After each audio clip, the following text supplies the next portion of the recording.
Hello friend, welcome to जीवी take zone. मेरा नाम राकेश गोयल है और आज की इस वीडियो में हम सीखेंगे how to calculate single phase motor full load current.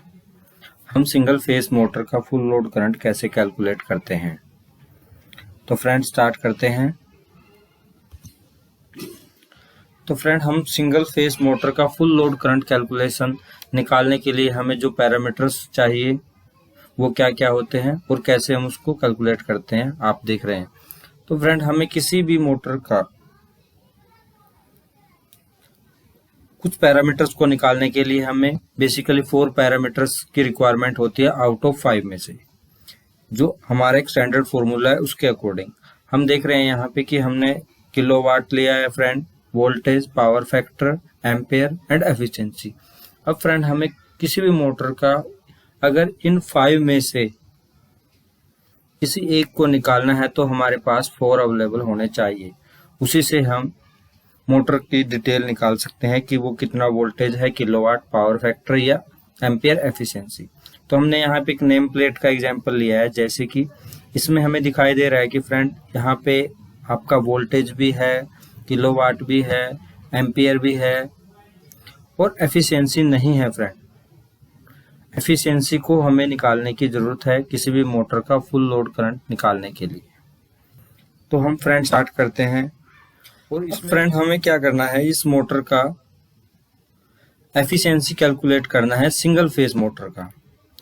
जो आपको अगर ये आपको नेम प्लेट पे दिया हुआ है सिंगल फेज मोटर की, तो फ्रेंड ये बहुत ही अच्छा है, जिससे आपको डायरेक्ट ही आप फॉर्मूले में पुट करके उसका करंट निकाल सकते हैं। लेकिन मैं आपको इसी वीडियो में 2 चीजें कवर करूंगा कि आप कैसे एफिशिएंसी भी निकाल सकते हो और एवरेज एफिशिएंसी कितनी लेंगे। तो फ्रेंड इसमें देखते हैं हम, जैसे नेम प्लेट के अकॉर्डिंग हमने किलोवाट लिया है। आपका फर्स्ट में जो किलोवाट है फ्रेंड 1.1 है और वोल्टेज है आपकी 240। सेकंड में फ्रेंड हमने जो एम्पेयर लिया है, थर्ड में जो एम्पेयर लिया है वो 7.2 एम्पेयर है और पावर फैक्टर फ्रेंड इसमें मेंशन नहीं है, ये सिंगल फेज की है तो इंडक्टिव मोटर है, तो हमने इसका जो पावर फैक्टर है वो अज्यूम किया है कि वो 0.88 है। अब हमें इसकी एफिशिएंसी कैलकुलेट करनी है। तो फ्रेंड एफिशिएंसी को कैलकुलेट करने के लिए हम फ्रेंड एक फॉर्मूला यूज करते हैं जो स्टैंडर्ड फॉर्मूला है। पावर इज इक्वल टू होता है आपका voltage into current into power factor into efficiency. अब फ्रेंड हमें क्या करना है, हमें एफिशिएंसी कैलकुलेट करनी है। तो हम देखते हैं इस फॉर्मूला के अकॉर्डिंग पावर अपॉन में आ जाएगा आपका voltage into current into power factor is equal to efficiency, जो मैंने एक स्टैंडर्ड बना दिया है। अब फ्रेंड हमें जो इस फॉर्मूले के अकॉर्डिंग अगर हम इसको फॉर्मूला में पुट करते हैं तो जो हमें पावर है वो वाट में चाहिए। तो यहाँ पे P is equal to 1 kilowatt और जो आपका होता है स्टैंडर्ड 1000 वाट।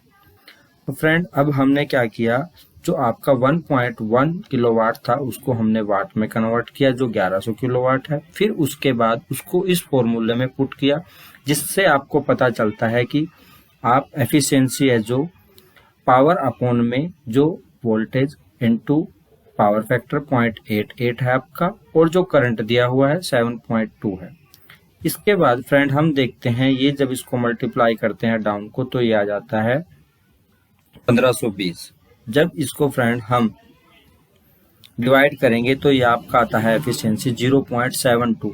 मीन्स इसको आप बोल सकते हो एफिशिएंसी है जो इस मोटर की वो 72% है। तो फ्रेंड हमने एफिशिएंसी निकाल लिया है करंट की सहायता से।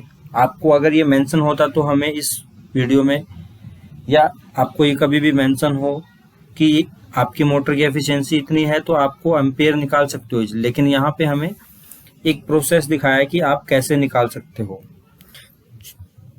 तो फ्रेंड अब हम देखते हैं कि हम कैसे कंफर्म करेंगे कि वो जो आपकी एफिशिएंसी है वो 72% है और अगर ये मेंशन होती आपके नेम प्लेट पे तो आप कैसे एम्पेयर निकाल सकते हैं।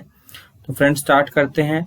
आपका यहाँ पे दोबारा फिर मैं वही दिखा रहा हूँ कि 1 किलोवाट 1.1 किलोवाट है, वोल्टेज सेम है 240, हमने पावर फैक्टर 0.88 लिया जो अज्यूम किया स्टैंडर्ड है सिंगल फेज में, और एफिशिएंसी हमने लिया है 72%। अब हम कैलकुलेट करेंगे फ्रेंड अकॉर्डिंग टू फॉर्मूलाज, कि आपका जो स्टैंडर्ड फॉर्मूला है ये, इसके अकॉर्डिंग कि हमारा करंट कितना है।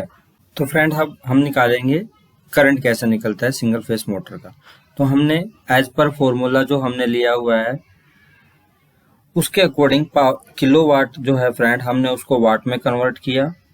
उसके बाद हमने जो फॉर्मूला है उसमें पुट कर दिया वैल्यू को friend. I is equal to है हमारा पावर अपॉन में 1100 जो किलोवाट, 1100 वाट हमारी जो पावर है, divide by voltage multiply power factor multiply efficiency. जो ये फ्रेंड है हमने अकॉर्डिंग टू फॉर्मूला पुट किया है। और इसके बाद जब इसको आप देखते हैं ये आता है 1100 बटे में 152, जिसको आप डिवाइड करोगे तो ये आता है फ्रेंड 1.72 एम्पेयर। आप इसको चेक कर सकते हैं। ये इसलिए निकाला है मैंने फ्रेंड इतना लॉन्ग मेथड से, क्योंकि यहाँ पे एफिशिएंसी मेंशन नहीं थी। अब अगर आपके पास एफिशिएंसी होती तो आप डायरेक्टली ही इस फॉर्मूलाज के अकॉर्डिंग आप सिंगल फेस मोटर का फुल लोड करंट कैलकुलेशन कर सकते हैं। अब फ्रेंड हम देखते हैं नेक्स्ट स्टेप में। मैंने आपको एक क्वेश्चन दिया है यहाँ पे, जिससे क्या होगा आप भी कैलकुलेट कर सकते हो कि आप सिंगल फेस मोटर का फुल लोड करंट कैसे कैलकुलेट करोगे। अब आप में इसमें फ्रेंड आपको दो चीजें अज्यूम करनी है। वोल्टेज यहाँ पे स्टैंडर्ड है, किलोवाट यहाँ पे स्टैंडर्ड है, पावर फैक्टर आपको पता ही है सिंगल फेस में मोटर में होता है 0.88, और एफिशिएंसी का मैटर है फ्रेंड। एफिशिएंसी का क्या मैटर है फ्रेंड यहाँ पे, कि आपका जो सिंगल फेस होती है उसमें जो मोटर की एफिशिएंसी आती है वो 70% से 80% के बीच में आती है, या फिर वो 80 तक भी नहीं होती फ्रेंड, वो होती है 70 to 75 मैक्सिमम, क्योंकि इसमें हम लेस वोल्टेज देते हैं 230 वोल्ट देते हैं। इसका रीजन है कि उसका जो एफिशिएंसी होती है, कार्य करने की क्षमता होती है, वो बहुत कम होती है। और जो 3 फेज की मोटर होती है फ्रेंड, उसकी एफिशिएंसी अच्छी होती है, वो 80 प्लस में होती है। 80 से लेके आपको वो 92 या 5 तक हो जाती है। तो फ्रेंड हम यहाँ पे अज्यूम कर लेते हैं कि आपकी एफिशिएंसी है 73, क्योंकि ये सिंगल फेज की है। और अब आप इसको कैलकुलेट कर सकते हैं उसी फॉर्मूलाज के अकॉर्डिंग। तो फ्रेंड अगर आपको ये वीडियो अच्छी लगी है तो प्लीज़ लाइक, सब्सक्राइब, और आप मेरे फेसबुक पेज को भी फॉलो कर सकते हैं, इंस्टाग्राम पे भी फ्रेंड फॉलो कर सकते हैं। फेसबुक पेज और इंस्टाग्राम पे आपको बहुत ही अच्छी अच्छी शॉर्टकट में कुछ डेफिनेशन या यही फॉर्मूला आपको एक्सप्लेन करके दिखाए जाते हैं, जिसमें आप उसको शेयर इजीली कर सकते हो अपने फ्रेंड के साथ या अपने Facebook page. Thank you and have a nice day. और आपको इससे रिलेटेड वीडियो जो है मोटर्स की, वो आई बटन में या फिर लास्ट में आपको मिलेगी। Thank you.